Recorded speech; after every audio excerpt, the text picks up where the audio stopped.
अब बताओगे भी कितना तीखा चाहिए? जितना मैं। और उधर का लहजा और उधर के लोगों का लाइफस्टाइल भी बहुत अलग है। उधर के लोगों का लाइफस्टाइल अलग है, और फिर जिसका किरदार आप निभा रहे हैं वो तो दुनिया में ही एकमात्र इंसान है। बिल्कुल ही अलग। दोस्तों नमस्कार, प्रथम गूंज देख रहे हैं आप। मैं हूं आपका दोस्त त्रिदेव, और इस वक्त हम जनक हवेली होटल एंड रेस्टोरेंट मुढाल में बैठे हैं। और जैसा कि आपको पता है, आए दिन हम हमारे चैनल पे कुछ खास हस्तियां वो रूबरू करवाते हैं आप लोगों से। और सीधे शब्दों में, कम शब्दों में अगर कहूं तो कोई भी ऐसा चित्र नहीं है, कोई भी ऐसी घटना नहीं है जहां से हरियाणवी बंदा ना जुड़ा हुआ हो। तो आज एक ऐसी हस्ती से आपको मिलवाने जा रहे हैं जिसका फिल्म जगत में बड़ा नाम है और काफी अच्छे अच्छे किरदार उन्होंने अदा किए हैं। वीरप्पन मूवी का नाम आपने सुना होगा, कुछ लोगों ने देखी भी होगी, नहीं देखी है तो आज जैसे ही आप ये इंटरव्यू देखेंगे आपको ध्यान आ जाएगी। और वीरप्पन मूवी में जो मुख्य किरदार जिन्होंने अदा किया, संदीप भारद्वाज, उनसे हम आज आपको मिलवाने वाले हैं। हमारे साथ मौजूद हैं संदीप जी। सबसे पहले तो स्वागत है आपका हमारे चैनल पे, और आपने वक्त दिया इसके लिए शुक्रिया आपका। Thank you so much. सौभाग्य है कि मैं और आप एक ही गांव से हैं, लेकिन आज इस तरह से मिलना शायद पहली बार ही हो रहा है। बहुत सारी चीजें ऐसी होती हैं जो अचानक ही होती हैं। हाँ, शायद ये भी लगातार आपका डेडिकेशन, मैं आपके घर वालों से काफी बार पूछता था कि वो कब आएंगे कब आएंगे, तो आपका समर्पण इतना है अपनी कला के प्रति कि आप शायद आते ही कभी कभार हैं। तो आज ये सौभाग्य मिला है मुझे, शुक्रिया इसके लिए। Thank you. तो सबसे पहले तो हम जर्नी के बारे में जानेंगे। ये जर्नी कहाँ से स्टार्ट हुई, आपकी शिक्षा दीक्षा कहाँ से रही, कहाँ आपका जन्म हुआ, थोड़ा सा इस बारे में बताएं। मैं मुढाल कला का रहने वाला हूँ और सारे भैया ने राम राम। मुढाल कला से मैंने निकलने के बाद, मतलब मुढाल से निकलने के बाद 10वीं तक मेरी पढ़ाई यहीं की है सारी जी। और 10वीं के बाद फिर मैंने 11th 12th जो है भिवानी से की है, TIT स्कूल से। उसके बाद फिर मैं नौकरी की तलाश में चला गया दिल्ली जी। और दिल्ली में क्या है, घूमते घूमते जगह जगह नौकरियां की, गार्ड की नौकरी भी की, पिज्जा हट में भी काम किया। समहाउ मुझे ये लगा कि शायद एजुकेशन बहुत जरूरी है, बहुत कम है, मेरा कम्युनिकेशन इतना अच्छा नहीं था। तो मुझे लगा कि अगर शहरों में अगर सरवाइव करना है या फिर अच्छे तरीके से कुछ चीजों को जानना है, समझना है, तो आपका एजुकेशन आपका अच्छा होना चाहिए। तो 2 साल के गैप के बाद, 12th के बाद 2 साल का गैप हुआ मेरा, और 2 साल के गैप के बाद फिर मैंने आगरा कॉलेज ऑफ आर्ट में एडमिशन लिया। वहां से मैंने ग्रेजुएशन और पोस्ट ग्रेजुएशन किया पेंटिंग, और साथ ही मैंने थिएटर की भी शुरुआत मेरी वहीं से हुई। तो इसी तरीके से स्टडी का जर्नी रहा। आगे भी मैं पढ़ना चाहता था, लेकिन फिर काम में व्यस्त हो गया, तो काम को फिर मैं प्रायोरिटी दिया और मैं फिर पूरी तरह काम में ही लग गया। अच्छा, मुढाल में आप पैदा हुए और उसके बाद बॉलीवुड में कैसे आपकी एंट्री हुई, मतलब फिल्म जगत में कैसे आप अटक के, ये शुरुआत कैसे होती है? एक्चुअली ये भी एक कोइंसिडेंस ही है, क्योंकि मैं जब हरियाणा से जब दिल्ली के लिए निकला तो मैं सोच के निकला था कि मैं पेंटिंग में कुछ स्टडी करूंगा। तो 2 साल तक घूमने के बाद मैं उन चीजों को नहीं समझ पाया और एडमिशन नहीं ले पाया मैं। लेकिन मंडी हाउस मेरा बार बार जाना होता था जी। मंडी हाउस एक जगह है दिल्ली में जी, जहाँ पे थिएटर एक्टिविटीज और आर्ट से जुड़ी लगभग एक्टिविटीज आपको वहां देखने को मिल जाएंगी। तो वहां जाने के बाद मुझे थोड़ा थोड़ा रुचि इसमें भी आने लगी। लेकिन 2004 में मैंने आगरा में एडमिशन लेने के बाद वहीं हमारे ही कॉलेज में परफॉर्मिंग आर्ट का भी डिपार्टमेंट था। तो उसी में जब प्ले शुरू हुए, रिहर्सल हुई, तो उन लोगों को इतने स्टूडेंट नहीं थे परफॉर्मिंग आर्ट में वहां पे। तो जो डायरेक्टर थे वहां पे, जो एक नाटक शुरू हुआ उसमें जो डायरेक्टर थे, उन्होंने मुझे अप्रोच किया और बोला कि आप भी एक रोल करें। तो हमारे उस शो का नाम था बेचारा डायरेक्टर, जो कि एक रामलीला के ऊपर एक हास्य नाटक था, स्टेज पे होना था। तो उसमें मैंने राम का किरदार किया था। अच्छा। तो वहां से कहीं ना कहीं थिएटर की भी साथ में शुरुआत हो गई। तो फिर बाद में मैं अपना पेंटिंग का स्टडी भी मैंने कंटिन्यू रखा और थिएटर भी मैं मैंने शुरू कर दिया। तो करता चला गया और मुझे थिएटर में काम मिलना शुरू हुआ, अच्छे से काम मिलना शुरू हुआ।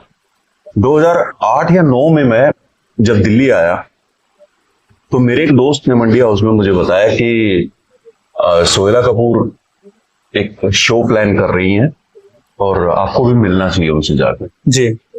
तो सोहेला कपूर, दोस्तों मैं बता दूं, वो शिखर कपूर जो डायरेक्टर है, बैंडिट क्वीन के डायरेक्टर, उनकी बहन हूँ। जी। तो वो डायरेक्टर भी थी, राइटर भी थी उन्हीं उस शो की। तो मैं वहां पे जाके उनसे मिला। मिलने के बाद उनको अच्छा लगा और उन्होंने कहा कि आप शो में जुड़िए और हमारे साथ काम कीजिए। तो तभी मैंने उनके साथ काम करना शुरू किया और फिर मैंने देश विदेश में बहुत सारे शोज किए उनके साथ, जिसमें कि ऑल ओवर इंडिया सब जगह मैंने शोज किए एज एन एक्टर। और बाहर की अगर मैं बात करूं तो दुबई में, अबू धाबी में, मस्कट में, कोलालमपुर में, London, Manchester, Birmingham, Toronto, Vancouver, ये सब जगह पे मैंने एज एन एक्टर शोज किए। तो ये कहीं ना कहीं एक जर्नी की शुरुआत मेरी वहां से कही जा सकती।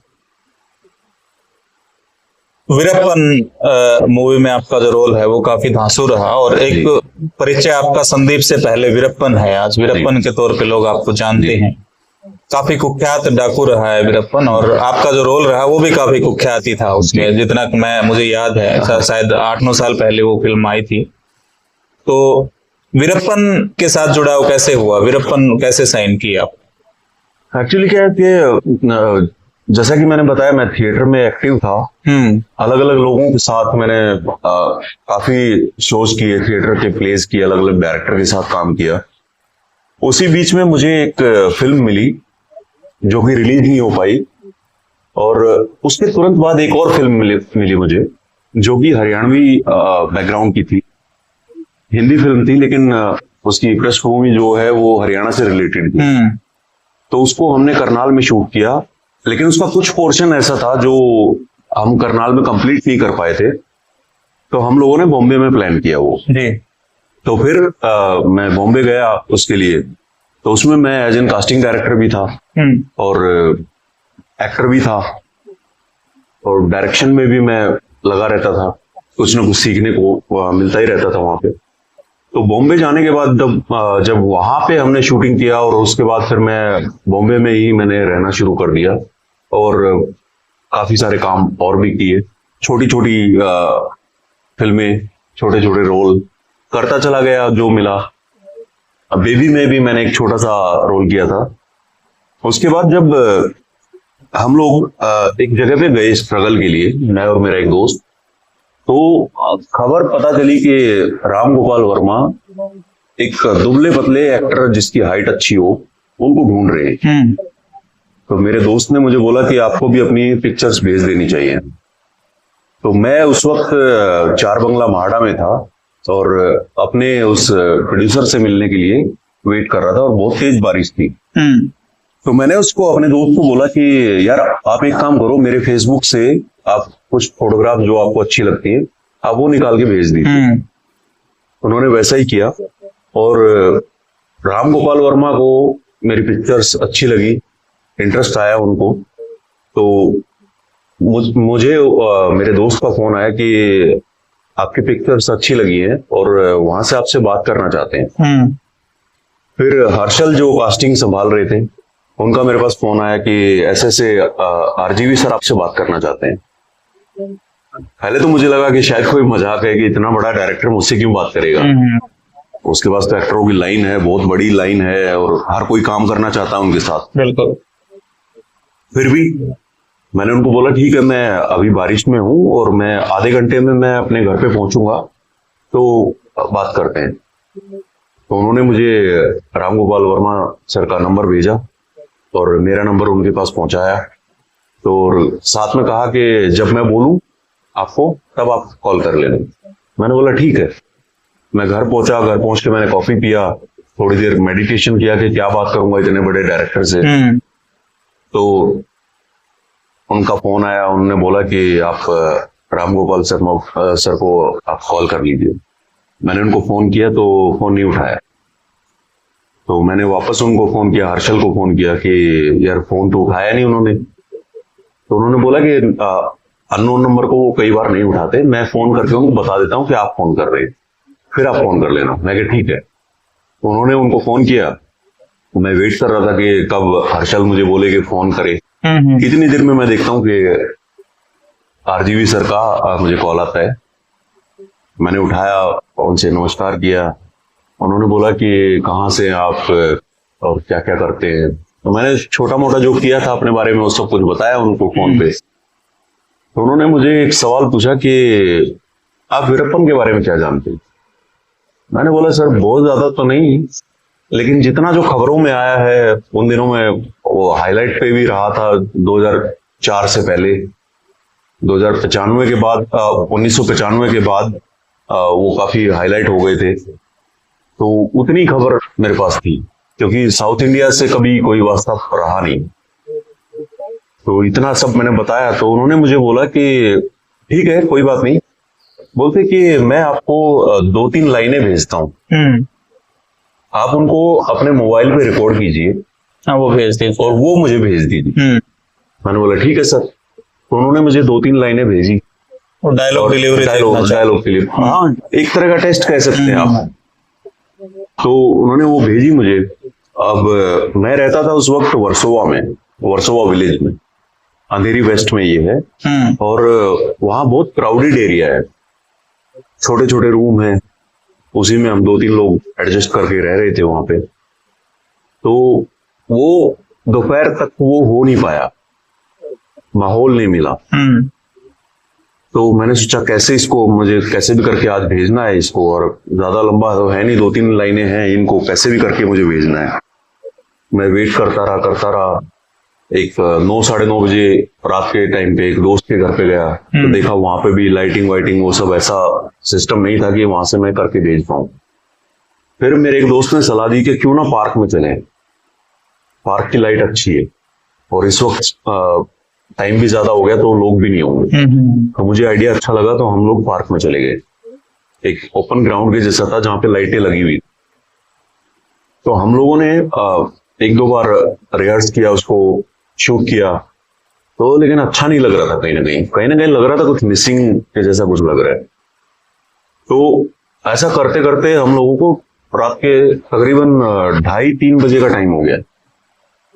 फिर हमने प्लान किया कि फाइनली एक करते हैं और भेज देते हैं, जो होगा देखा जाएगा। हम लोगों ने एक टेक किया और उसी टेक को 3:30 बजे के आसपास हमने भेज दिया। भेजने के बाद फिर हम वापस आ गए, अपने रूम पे आ गए। तो वहां पे एक दोस्त और बैठा हुआ था, उनसे बात हुई कि कैसा हुआ, उसको दिखाया, उसको बोला कि अच्छा है। अब उनकी सोच है, वो कैसा देखना चाहते हैं। तो अब रात भर नींद नहीं आई, 4, 4:30 हो गए, 5 बज गए, 6 बज गए, नींद आई नहीं।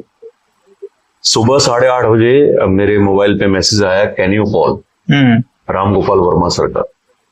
उन्होंने भी फोन नहीं किया, क्योंकि उनको पता था कि 3:30 बजे भेजा है, तो क्या पता कभी सोया हो या हो। मैंने तुरंत उनको फोन किया। फोन करने के बाद उन्होंने बोला कि मुझे अच्छा लगा, आप क्या कर रहे हैं अभी आजकल। तो मैंने बताया कि अभी आजकल कुछ खास नहीं है, मैं फ्री हूं अभी। तो बोले कि हैदराबाद कब आ सकते हो। अच्छा। तो मैंने बोला सर कभी भी जब आप कहें मैं आ सकता हूँ। मैंने ऐसे ही जोश में बोल दिया कि अगर आप कहें तो मैं आज ही आ सकता हूँ। तो उन्होंने बोला कि ओके कम टुडे। मैंने बोला ओके सर। तो 11 बजे के आसपास मुझे प्रोडक्शन से फोन आया कि सर अपना डिटेल भेज दीजिए टिकट के। तो 11, 11:30 बजे मैंने अपना टिकट का डिटेल भेजा और आधे घंटे के बाद मेरे पास टिकट आ गया। 5 बजे मुझे हैदराबाद के लिए निकलना था। तो तब मैंने दाढ़ी थोड़ी सी इतनी होगी से थोड़ी ज्यादा होगी ऐसे बढ़ा रखी।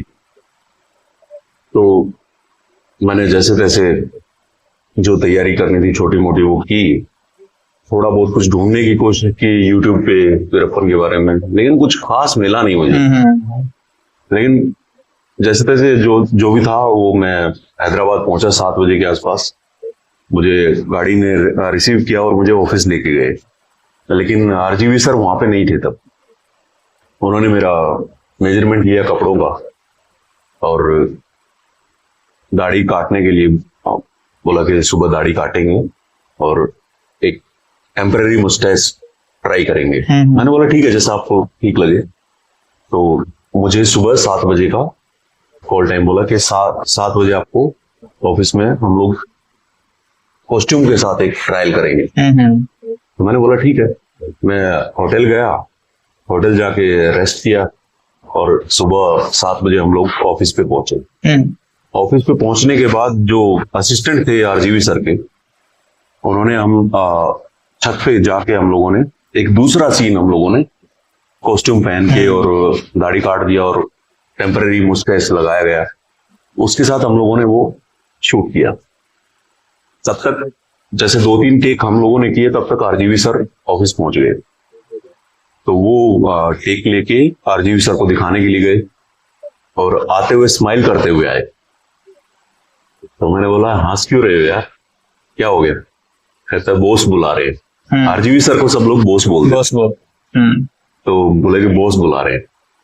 मैं जैसे ही जाने लगा तो उन्होंने हाथ मिलाया मुझसे और कहा कि कांग्रेचुलेशन। मैंने बोला किस बात के लिए?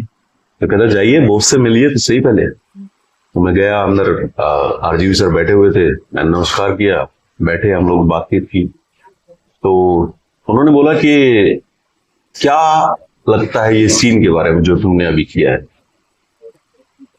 तो मेरा सीधा कंसर्न एक था कि मैं सोच के गया था कि जो मेरे दिमाग में आएगा, सच जो मुझे लग रहा होगा मैं वही बोलूंगा। मैं कोई तिगड़म वाला काम नहीं करूंगा। और एक बहुत बड़ी चीज होती है, बोलनी तो नहीं चाहिए लेकिन फिर भी बोल देता हूं कि चाटुकारिता नहीं करूंगा, कि जबरदस्ती का हाँ में हाँ मिलाने वाला वो काम नहीं करूंगा।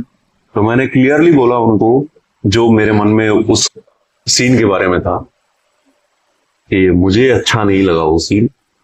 तो उन्होंने मुझसे उसका रीजन पूछा, तो मैंने रीजन बताया। तो उनको ये चीज बहुत अच्छी लगी। फिर उन्होंने बोला कि आपकी स्किन बहुत गोरी है और साउथ की स्किन अलग होती है, ब्लैक करना। हाँ, तो क्या किया जाए? मैंने बोला कि सर आज के टाइम पे मेकअप से आप क्या नहीं कर सकते। हाँ, सब कुछ पॉसिबल है। बिल्कुल। तो वो बड़े खुश थे और उन्होंने सीधा मुझसे हाथ मिलाया और बोला कि you are doing my Veerappan. मैं शौक था कि एकदम से ऐसे कैसे। फिर उन्होंने मुझे एक आदमी का नाम बताया कि आपको जो भी कुछ चाहिए अपने लिए या प्रिपरेशन के लिए, जिस भी चीज में आपको लगे आप उनसे पूछिएगा, वो आपको प्रोवाइड करवाएंगे। मैं अभी कहीं जा रहा हूँ, आप अपना ये मेकअप उतार लीजिए और चेंज कर लीजिए और लंच कर लीजिए, तब तक मैं आके आपसे मिलता हूँ। तो मैंने बोला ठीक है। तो बॉस तो चले गए वहां से। उसके बाद फिर मैंने लंच ऑर्डर किया, लंच किया, वहां पे कपड़े चेंज किए। तो पता चला कि आरजीवी सर वहीं से कहीं पे जाना हुआ उनको और आउट ऑफ इंडिया जाना था उनको, तो वो नहीं आ पाए। लेकिन उनका मैसेज आया कि आप अपनी प्रिपरेशन के लिए जो चाहिए वो आप उनसे कांटेक्ट कर लीजिए। मैंने बोला ठीक है सर, ओके। तो मैं वहां पे 2 से 3 दिन और रुका हैदराबाद में। तो वीरप्पन से जुड़ी हुई जितने सारे आर्टिकल या बाकी चीजें मुझे मिली, वो सब को मैंने इकट्ठा किया 2 से 3 दिन में और मैं वो सब लेके मुंबई पहुंचा। तो ये तो था सिलेक्शन का प्रोसेस जी। उसके आगे कहानियां फिर अलग होती चली गई। अब मेरे ऊपर प्रेशर ये था कि मैं कभी साउथ इंडिया नहीं गया था। और जैसा कि आपको भी पता है, हरियाणा में तो जंगल है नहीं। बिल्कुल, हरियाणा में नहीं है। पहाड़ियां भी है तो वो छोटी मोटी पहाड़ियां हैं जिनका जंगल से तो कोई वास्ता नहीं है। और उधर का लहजा और उधर के लोगों का लाइफस्टाइल भी बहुत अलग है। हाँ, उधर के लोगों का लाइफस्टाइल अलग। और फिर जिसका किरदार आप निभा रहे हैं वो तो दुनिया में ही एकमात्र इंसान है। बिल्कुल ही अलग। मैंने बहुत कोशिशें की लेकिन उसके बारे में कुछ मिला ही नहीं मुझे। लेकिन फिर भी मैंने हार नहीं मानी और मैंने जो भी मेरे पास एविडेंस मिले, जो भी आर्टिकल मिले, जो भी कुछ मुझे अवेलेबल मिला, मैंने सब कुछ पढ़ा और प्रैक्टिस शुरू कर दिया। बीच बीच में मैं आरजीवी सर से बात करता रहता था। फिर मुझे एकदम से एक चीज लगी जो मैंने आरजीवी सर से डिस्कस की कि जंगल में रहने वाला एक इतना खूंखार आदमी जो पढ़ा लिखा नहीं है, क्या चीज उसको ऐसा है जो बाकी लोगों से यूनिक बनाती है, अलग करती है उसको। तो मेरे दिमाग में ख्याल आया कि मुझे इसके अंदर एक जानवर को रखना चाहिए इस बॉडी के अंदर। हाँ, मतलब हमेशा उसके अंदर एक पशु है, एक जानवर इसके अंदर है, तभी ये इतना इस तरीके का खूंखार है और किसी चीज से डरता नहीं है और खुल के हर चीज में ये सामने आता है। तो आरजीवी सर को बोला कि सर मैं इसमें पैंथर देखता हूँ, क्योंकि पैंथर का स्पीड बहुत अच्छा होता है और ये भी स्पीड के मामले में बहुत तेज था। तो आरजीवी सर को ये अच्छा लगा, बोले कि हाँ ट्राई करो। तो मैंने पैंथर का एक सेंस अपने अंदर महसूस करना शुरू किया और जैसे पैंथर का वॉक होता है उस तरीके से चलना शुरू किया। फिर मैंने कुछ एक फोटोग्राफ्स करके, और मेरे जो मेकअप डिजाइनर थे जो इंडिया के one of finest makeup designer हैं, उनका नाम है विक्रम गायकवाड़ जी। और एक दुखद बात ये है कि अब उनका स्वर्गवास हुआ और काफी लंबे अरसे से बीमार थे। तो मैं एक श्रद्धांजलि के तौर पे उनको भी एक प्रणाम करता हूँ। तो उन्होंने मेरा डिजाइन किया था और उसके बाद फिर मैंने कुछ फोटोग्राफ्स प्रॉपर मुस्टैच के साथ और प्रॉपर गेटअप के साथ मैंने कुछ एक फोटोग्राफ्स करवाए वहां पे स्टूडियो पे, और स्टूडियो से आरजीवी सर को भेजे। उनको पसंद आए वो फोटोग्राफ। लेकिन एक चीज थी कि उन्होंने बोला कि कहीं ना कहीं किरदार में अभी भी एजुकेटेड दिख रहा है, तो इसको कहीं ना कहीं आपको हटाना पड़ेगा। तो मुझे भी ये बात समझ में आई कि जंगल में रहने वाले का उठने बैठने का तरीका, हाँ, सब अलग होगा, आम आदमी से बहुत अलग होगा। बिल्कुल। वो कहीं पे भी बैठ जाता है, किसी भी तरीके से खाना खाता है, उसको नहीं परवाह खाना खाते वक्त उसके कपड़ों पे गिरे। हाँ, कोई तहजीब नहीं है। हाँ, तो मुझे लगा कि हाँ ये पॉइंट अच्छा है और मुझे इस चीज को समझना चाहिए। फिर मैंने उस चीज की प्रैक्टिस जो है रफली तरीके से करना शुरू किया। मैंने जब पता चला मुझे कि वो चप्पल पहनता था, जूते नहीं पहनता था, तो मैंने चप्पल पहनना शुरू कर दिया। उसके बाद मैंने जूते नहीं पहने, मैं हर रोज चप्पल पहन के निकलता था घर से। और मड आइलैंड में एक छोटा सा एरिया है जहाँ पे पहाड़ी टाइप का थोड़ा सा एरिया है, मैं उसको भाग के चढ़ता था, उतरता था, बहुत सारी प्रैक्टिस उस पर करता था अलग अलग तरीके से, और बॉडी लैंग्वेज को देखता था कि किस तरह से जंगल में एक वियर्ड आदमी बैठेगा।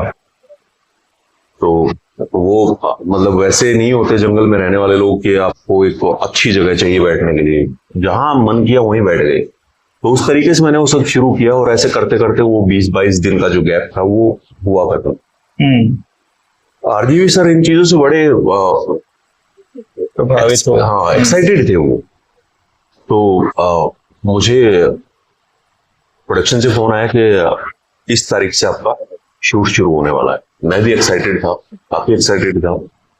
तो मैं जैसे ही वहां पे पहुंचा येल्लापुर, ये कर्नाटक में एक जगह है येल्लापुर, तो येल्लापुर में पहुंचा होटल पे। तो आरजीवी सर ने बोला असिस्टेंट को कि आप जाइए और संदीप जी को बोलिए कि वो तैयार हो गया है। तो मेरी मेकअप टीम भी मेरे साथ में थी, तो मैं रेडी हुआ। रेडी होने के बाद पूरा वीरप्पन के गेटअप में बंदूक लेके मैं आरजीवी के सामने पहुंचा। तो आरजीवी बहुत खुश, और उन्होंने बोला कि चलिए आप रेस्ट कर लीजिए और डिनर करके आप अपना रेस्ट कीजिए, कल से शूट आप। मैंने बड़ा खुश था, मैं जाके मैंने डिनर किया और उसके बाद फिर रेस्ट किया और सुबह वहां से कहानी शुरू हुई। और पहले दिन का शूट जब किया तो मैं दुविधा में था कि जैसे आप एक रैंडम कोई किरदार आप प्ले करते हैं, आप मान लो किसी भी कैरेक्टर को, जैसे गब्बर सिंह है, तो गब्बर सिंह कोई रियल आदमी तो है नहीं, हाँ, तो आप किसी भी तरीके से एक अच्छे एक्टर के रूप में उसको कर सकते हैं। बिल्कुल। लेकिन वीरप्पन केस में सब मैटर उल्टा था कि क्योंकि वीरप्पन बहुत पुराना नहीं था, बिल्कुल, बहुत ताजा घटनाओं में था और लोग उसको जानते थे। बिल्कुल। तो मैं वो उसमें नहीं कर सकता था, तो मुझे वीरप्पन ही दिखाना था उसमें, क्योंकि अगर मैं इधर उधर का अगर उस किरदार को करने की कोशिश करता तो शायद लोग बोल देते कि कार्टून के जैसा लग रहा है। तो इसलिए मैंने वीरप्पन को ही खोजने की कोशिश की और पहले दिन के शूट के बाद पूरी यूनिट बहुत खुश थी, आरजीवी सर बहुत खुश थे और मैं भी अंदर से बहुत खुश था कि मुझे अब एक ट्रैक मिल गया और अब इस रास्ते को मैं कंप्लीट करूंगा। तो यहाँ से एक कहानी जो है वीरप्पन की जर्नी शुरू होती है।